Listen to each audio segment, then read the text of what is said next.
சாண்டில்யனின் ராஜதிலகம். அத்தியாயம் 81. மரமே நீ சொல். உணர்ச்சிகள் ஆட்கொண்டது மைவிழி செல்வியை மட்டுமல்ல, விளிந்தையின் அரண்மனையில் ஒரு வாரம் கழித்து அந்த ஓலையை படித்த இளவரசனையும் உணர்ச்சி அலைகள் வளைத்துக் கொண்டன.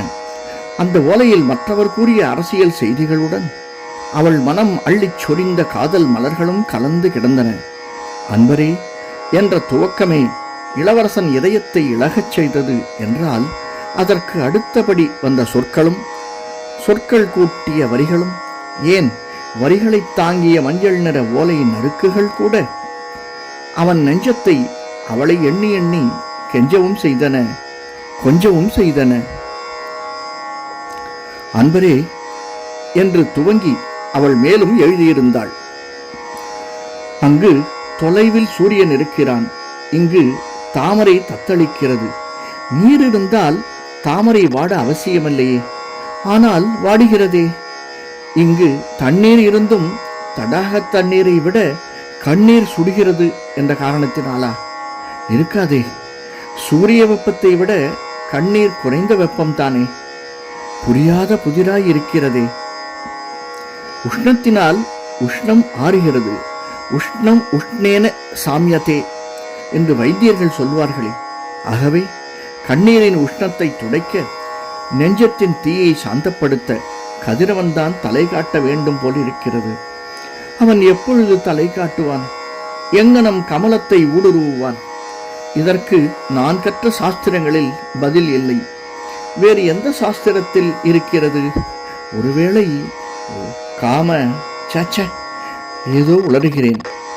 பெண் நெஞ்சத்தின் பிதற்றல், அதை விட்டுவிடுங்கள். ஆச்சாரியர் சொன்னதை எழுதுகிறேன் என்று துவங்கி தன் எண்ணத்தை உணர்த்தியிருந்தாள். உணர்ச்சி ஓலைகளின் ஆரம்ப நறுக்குகளில் அலைபாய்ந்ததால் அந்த நறுக்குகளில் அவள் எழுத்து சரியாக இல்லாததையும் அடிக்கடி வாசகங்கள் தடைப்பட்டதையும் இளவரசன் கண்டான். அதன் காரணத்தையும் புரிந்து கொண்டான். அந்த கனவில் பூரணமாக அழுந்தியும் விட்டான். பரமேஸ்வரவர்மன் கேள்வியொன்றை வீசாதிருந்தால் அந்த கனவும் நீங்கி இருக்காது. எதிரே மஞ்சத்தில் உட்கார்ந்து கொண்டு ஓலையின் முத்திரைகளை உடைத்த ராஜசிம்மன் 4-5 நறுக்குகளை படிக்க அவசியத்துக்கு மேற்பட்ட வினாடிகளை எடுத்து கொண்டதையும், அந்த 4-5 நறுக்குகளையும் பட்டு கயிற்றின் பின்னால் துரிதமாக திருப்பி மறைத்து விட்டதையும் கண்ட பரமேஸ்வரன் அதன் காரணத்தை அறிந்தாலும் அறியாதது போல் நடித்து, ஏன் உணர்ச்சி வசப்பட்டு விட்டாய் ராஜசிம்மா? ஓலையில் நமக்கு ஒவ்வாதது, அபாயத்தை விளைவிப்பது ஏதாவது இருக்கிறதா என்று வினவினான்.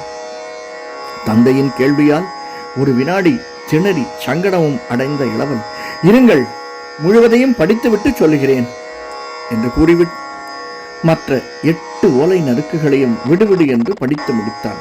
பிறகு தந்தையை தலை நிமிர்ந்து நோக்கி, நான் எதிர்பார்த்ததுதான் ஓலையில் இருக்கிறது அநேகமாக, ஆனால் எதிர்பாராததும் ஒன்றிருக்கிறது என்று கூறினான் மேலுக்கு அலட்சியத்தை காட்டி. நீ என்ன எதிர்பார்த்தாய்? எதிர்பாராதது என்ன என்று வினவினான் பரமேஸ்வரவர்மன். முன்னமே நாம் பேசிக்கொண்டதுதான். விக்ரமாதித்தன் பெரும் படையுடன் தெற்கு நோக்கி சென்று விட்டான். காஞ்சியை அடையும் 3 பிரதான சாலைகளையும் அடைத்து விட்டான் என்று கூறிய இளவரசர், முன்னமே உங்களை ஆந்திர நாடு செல்ல வேண்டிக் கொண்ட நான் ஒரு வாரம் தாமதிக்க சொன்னதும் நல்லதாயிற்று என்றும் சொன்னான். என்ன நல்லதாயிற்று? படை திரட்டுவது தாமதிக்கப்படுகிறது. ஆந்திர நாடு சென்றதும் படை நம்மை பின்தொடர தயாராயிருக்கும் என்று எதிர்பார்க்கிறாயா என்று கேட்டான் பல்லவ பூபதி. அப்படி நான் எதிர்பார்க்கவில்லை தந்தையே.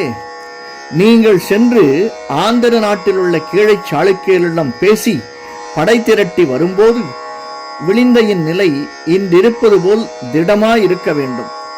இப்பொழுது அதை அதிகமாக திடப்படுத்த வேண்டிய அவசியமும் இருக்கிறது.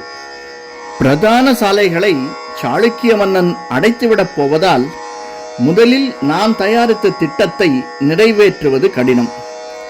விளிந்தையிலிருந்து ஒரு படையும் மேற்கு காடுகளிலிருந்து ஒரு படையும் கிளம்பி இரண்டும் இணைந்து தெற்கே செல்வது நமது முதல் திட்டம். இப்பொழுது பிரதான சாலைகள் அடைக்கப்பட்டிருப்பதால் ஆங்காங்கு படைகளுடன் போரிட்டே செல்ல வேண்டியிருக்கும். இந்த படைகளை நாம் முறியடிக்க முற்பட்டால் நாம் திரட்டும் படை அனாவசியமாக சேதப்படும். ஆகவே வேறு வழி யோசிக்க வேண்டும். அதை யோசித்துக் கொள்ள அவகாசம் இருக்கிறது. ஆனால் இந்த படை திரட்டும் விஷயம் அத்தனை பிரதானமாக எனக்கு படவில்லை. நம்மை எதிர்க்க போகும் ஒரே மனிதரை பற்றித்தான் சிறிது அச்சப்படுகிறேன் என்று விளக்கிய பல்லவ இளவல் முகத்திலும் அந்த அச்சம் சிறிதே தெரிந்தது. அவன் யாரை குறிப்பிடுகிறான் என்பதை உணர்ந்தாலும் அதை அவன் வாயாலேயே அறிய முயன்ற பல்லவ மன்னனான பரமேஸ்வரவர்மன், யார் அந்த மனிதர் என்று வினவினார். என்னை சோதிக்க கேட்கிறீர்கள், நீங்கள் ஊகிக்க முடியாதது அல்ல அவர் பெயர் என்றான் ராஜசிம்மன். உன் வாயால் தான் வரட்டுமே என்றான் பரமேஸ்வரவர்மன். இளவரசன் தந்தையை உற்று நோக்கினான். இதழ்களில் இளநகையும் கண்களில் கவலையும் படர பிறகு சொன்னான் மிக மரியாதையுடன், ஸ்ரீ ராமபுண்ணிய வல்லபர்தான் என்று. அந்த பெயரை ஏற்கனவே பல்லவ மன்னன் ஊகித்து விட்டாலும் அதை கேட்டதும் சிறிது அசந்தே போனான். ஸ்ரீ ராமபுண்ணிய வல்லபரா, விக்கிரமாதித்தன் போர் மந்திரியா என்ற கேள்விகளில் கவலை வெளிப்பட்டது தெளிவாக. ஆம், இளவரசன் ஒற்றை சொல்லால் பதில் சொல்லி உள்ள அபாயத்தில் உள்ள குறிப்பால் உணர்த்தி தனது ஆசனத்தை விட்டு எழுந்திருக்கவும் செய்தான். விக்கிரமாதித்தன் என்று விசாரித்தான் பரமேஸ்வரவர்மன். அவர்தான் தென் திசை மீது படையெடுத்து சென்று விட்டார் என்று சொன்னேனே. ஓ, அப்படியானால் காஞ்சி ஸ்ரீ ராமபுண்ணிய வல்லபரின் ஆட்சியில் இருக்கிறது. அவரை விட்டு பிரிந்தா சென்று விட்டான் விக்கிரமாதித்தன்? ஆம், போர் மந்திரி இல்லாமல் மன்னன் மட்டும் செல்வது வழக்கமில்லையே சாளுக்கியர்களுக்கு. புது வழக்கத்தை விக்கிரமாதித்ய சத்யாஸ்ரயர் ஏற்படுத்தி இருக்கிறார் முதலாக. அதில் ராஜதந்திரமும் கலந்திருக்கிறது. என்ன ராஜதந்திரம் ராஜசிம்மா? ஸ்ரீ ராமபுண்ணிய வல்லபர் காஞ்சியில் இருக்கும் வரை தாம் தென் திசை செல்வது மிக கஷ்டம் என்பதை சாளுக்கிய மன்னர் தெரிந்து கொண்டிருக்கிறார். தவிர சமீப காலமாக பல விஷயங்களில் சாளுக்கிய போர் அமைதி வந்திருக்கும். சாளுக்கிய மன்னனுக்கும் கருத்து வேற்றுமை இருந்து வந்திருக்கிறது. ஸ்ரீ ராமபுண்ணிய வல்லபரை காஞ்சி பாதுகாக்கும் பொறுப்பில் அமர்த்தி விட்டதால் குரு என்ற முறையில் அவருக்கு தனது ஸ்தானத்தை அளித்து விட்டார் சத்யாஸ்ரயர். தவிர தனது படையெடுப்பாலோ அடுத்து வரும் போர்களிலோ தனது புஜபலத்தினால் மட்டும் வெற்றி வாகை சூட முடியும் என்பதை உணர்த்தவும் முயல்கிறார் சாளுக்கிய மன்னர் என்ற ராஜசிம்மன். இதற்கு காரணம் உங்களுக்கு புரிகிறதா என்று கேட்கவும் செய்தார். புரிகிறது என்றான் பரமேஸ்வரவர்மன். இதுவரை நடந்த போர்களில் என்று துவங்கினான் ராஜசிம்மன். பெரு வெற்றிகளை அடைந்திருக்கிறான் விக்கிரமாதித்தன்.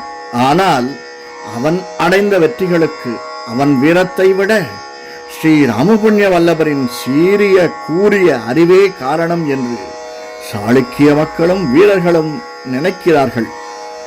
அந்த எண்ணத்தை அறுக்க விக்கிரமாதித்த மன்னர் தம்மிடமிருந்து ஸ்ரீ ராமபுண்ணிய வல்லபரை பிரித்து விட்டார்.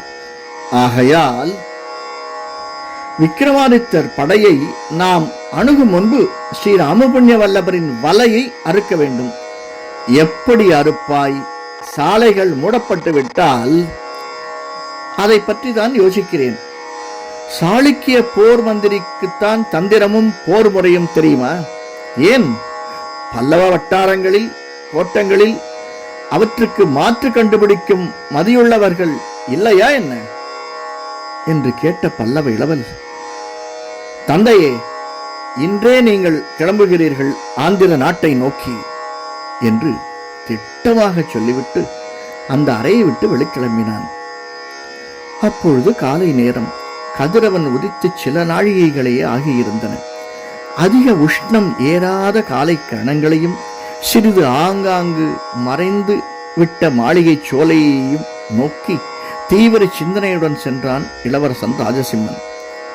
ஆங்காங்கிருந்த மலர்ச்செடிகளும் சரி, ஆகாயம் அளாவிய பெருமரங்களும் சரி அவனுக்கு ஆத்ம சாந்தியை அளிக்கவில்லை. தந்தையுள்ள போதே பல்லவ சாம்ராஜ்யத்தின் பெரும் சுமை தன் மீது இறங்குவதை அவன் உணர்ந்தான். அந்த உணர்வு அவன் கண்களில் முன்பாக திரும்ப திரும்ப ஸ்ரீராமபுண்ணிய வல்லவரையும் கொண்டு வந்து நிறுத்தியதால் எங்கு போகிறோம் என்பதை அறியாமலும், புஷ்பங்களை தாங்கி காற்றில் ஆடி அழைத்த செடிகொடிகளை கவனிக்காமலும் கால் போன வழியே சோலைக்குள் சென்றான் ராஜசிம்மன்.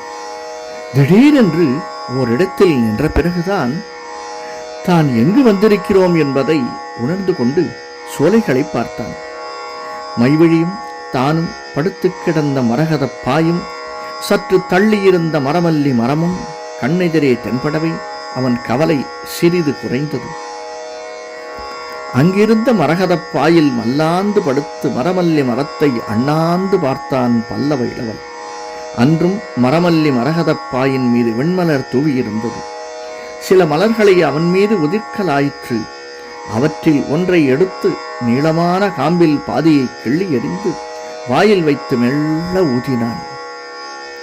அந்த மலரில் இருந்து வெளிக்கிளம்பிய மெல்லிய கானம் அவன் மனதை அரசியலிலிருந்து சிறிது விலக்கவே அன்றொரு நாள் இரவு தானும் அவளும் படுத்திருந்த நிலையை எண்ணி பார்த்தான். பிறகு படுத்தபடியே அவள் எழுதிய ஓலையின் காதல் பகுதிகளை மட்டும் திரும்ப திரும்ப படித்தான். மைவிழி, நீ எப்பொழுது கவியானாய்?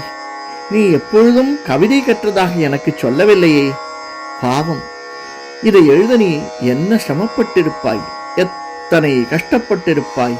உன் நாணமே கவிதையாயிற்றா?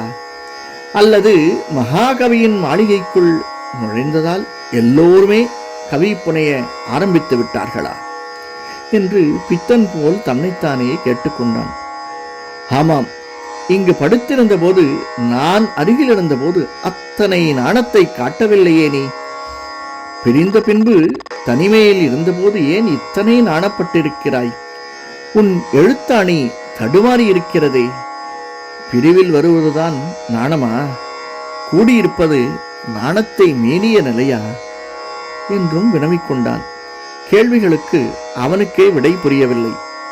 மகாகவி தண்டியின் மாளிகையில் ஏதோ ஓர் அறையில் தனிமையில் அவள் சொற்களை தீட்டுவது போன்ற பிரமை அவனுக்கு ஏற்பட்டது. மீண்டும் மீண்டும் அவன் மீது உயர்ந்த மரமல்லி மரங்கள் காமத்தீயை விசிறவே தொடங்கின. அவன் மனம் அவளை காஞ்சியில் இருந்த அந்த இடத்திற்கு இழுத்து வந்தது. அப்பொழுதும் தன் பக்கத்தில் அவள் உட்கார்ந்திருக்கும் பிரமை அவனுக்கு ஏற்பட்டது. அவள் மலர் கை அவன் மார்பை தொட்டதாக கூட அவனுக்கு தோன்றியது. ஒரு வாரத்திற்கு முன்பு அவளிருந்த அதே கோலத்தில் அன்றும் இருந்தாள் மைவிழி. அந்த முத்துச்சரமும் மல்லிகை சரமும் பழையபடி அவனை அலைக்கழித்தன. ஆமாம், நான் குழந்தைதான் என்று சொல்லிக்கொண்டான் பல்லவ இளவல். குழந்தை என்ன செய்யும் என்று கேட்டு இன்ப நகை கொண்டான். எதையோ செய்ய வேண்டியதற்கு பதில் எதையோ செய்து கொண்டிருக்கிறேன் மைவிழி. உன்னையும் தேவியையும் போல் காதல் சிலைகளால் கைலாசநாதர் கோவிலை அழகுபடுத்த எண்ணினேன். என் எண்ணங்களை எல்லாம் அள்ளி உச்சி குருதியை பெருக்கி கைலாசநாதர் பாதங்களில் போடவும் கலையை வளர்க்கவும் எண்ணினேன். சிற்றின்பத்தை காட்டி பேரின்பத்தை காட்ட வேண்டும் என்ற பெரியோர் சொல்லை கோவிலில் மெய்ப்படுத்த விரும்பினேன். ஆனால் காலம் செலவழிகிறது. போரில், நமது பிரிவில் செலவழிகிறது. போரில் ஏற்படும் மரணங்களை மனம் சிருஷ்டிக்கிறது. நான் என்ன செய்யட்டும் என்று அங்கலாய்த்தான் இளவரசன். பிறகு மரமல்லி மரத்தையும் அதிலேறிய கொடியையும் பார்த்தான். உங்கள் இருவருக்கும் பிரிவில்லை. இருவரும் ஆனந்த பாஷ்பம் என்னும் மலரை சொரிகிறீர்கள் என் மீது. உங்களுக்கு அவை ஆனந்த பாஷ்பம், எனக்கோ அவை இதயத்தை ஊடுருவும் ஊசிகள். விக்ரமாதித்தன் பாணங்களுக்கு நான் அஞ்சவில்லை, ஆனால் உங்களுக்கு அஞ்சுகிறேன். இத்தனைக்கும் உங்களிடம் பஞ்ச பாணங்கள் இல்லையே. எங்கிருந்து உங்களுக்கு இத்தனை சக்தி வந்தது? மரமே, உனக்கு கொடியளித்த சக்தியா அல்லது கொடிக்கு நீ அளித்த சக்தியா? இருவரும் கூடியதால் உண்டான இன்ப அன்புகளா? எனக்கு புரியவில்லையே. மரமே, நீதான் சொல்லேன். கொடி உன்னை தழுவியதால் வெட்கப்படுகிறது, கொழுக்கும்பான உனக்கு ஏன் வெட்கம் என்று பலவாறு சிந்தித்தான். பிறகு ஓலைகளில் முதல் 4 நறுக்குகளை தனியாக பிரித்து கச்சையில் செருகிக் கொண்டான். மற்றவற்றை பட்டு கயிற்றால் கட்டி இன்னொரு புறத்தில் செருகிக் கொண்டான். அரசாங்க செய்தியை ஏன் 2ஆக பிரிக்கிறாயே என்று யாரோ கேட்ட கேள்வி அவனை திடுக்கிடச் செய்தது. அந்த திகைப்பில் எழுந்து உட்கார்ந்தான் பல்லவ இளவல். எதிரே பரமேஸ்வரவர்மன் மிக புன்னகையுடன் நின்றிருந்தான். அமைதியாக, அதை கொடு பார்ப்போம் என்ற கையையும் நீட்டினான்.